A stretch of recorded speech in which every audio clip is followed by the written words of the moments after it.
AJ. Today I am going to share with you how I made this rug. This is the most detailed rug that I have made to date, and it included faces, so it was pretty difficult. But this all started with a design that I made and a concept that I had for a queer queen of hearts, or a drag queen of hearts. And the inspiration behind this design was Katya, the drag queen, who is absolutely fabulous and I adore. Here's my dog, who's pretty much always with me while I tuft. The faces were very difficult, and I actually ended up taking this face out after the first try and did it again a second time. I'm happy with how it turned out, but I would like to try to do another design with faces again in the future because I think I could do them better next time. Now, this piece probably took me around 20 hours in total.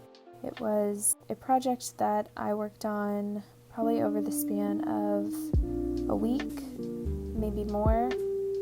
I had to wait on some yarn to come in, which delayed things a little bit. That does bring me to the question that I get quite frequently, which is how much yarn do you need for a piece? This piece took roughly 8 to 10 1-pound yarn cones. I get all of my yarn from tuftinggun.com, which you can use code MAGIC15 for 15% off your order, which is really great because their yarn is very expensive. I love it. I love the quality. I love the finish. And I love that it's wool from New Zealand, but it can get pretty pricey. So for this piece, I used 2 cones of red plus some more, 2 full cones of blush pink, not quite 2 cones of the gold color, and then just about 4 cones of white. So yeah, it was a lot. These cones are $32 each, but I always buy in bulk, which drops it down to $26 each. For the yarn alone, this piece cost $260 to $320 just for the yarn. So when you see rugs that are priced in the hundreds and even thousands, this is why. Not to mention the immense amount of manual labor and love that goes into each rug. Now I am just pulling out some pieces that don't quite belong. I often make little mistakes like this while I'm tufting, so I'll just go through and pick out the misplaced yarn pieces with some tweezers and scoot things in place so that lines are a little bit more crisp.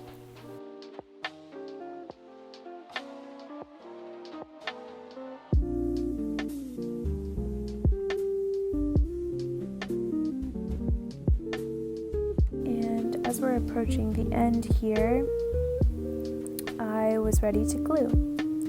So I used the AAT 1132 liquid latex that I will link below, but I also used a softer adhesive around the edge because I knew that I wanted to sew through. I don't think that you can sew through the liquid latex because it hardens. Now for the first time, I used some hair clippers to finish my rug. This was such a lifesaver. I will never finish a rug with scissors alone again. The best part about it is that these clippers were only like $30 from Target. You really don't need to go out and buy some expensive shears as long as you're taking good care of the clippers. Now here is the final product. I'm very happy with her. The faces don't really match fully, but I like to think of them as sisters instead of twins. Lastly, I sewed these D-ring hooks on the back of the rug so that I could hang it on the wall. I just got those hooks at a hardware store. And there she is in all her glory. Thank you so much for watching. Let me know if you have any questions down below and I will do my best to answer them. Don't forget to subscribe for some future tufting tips and thank you for watching. Take care.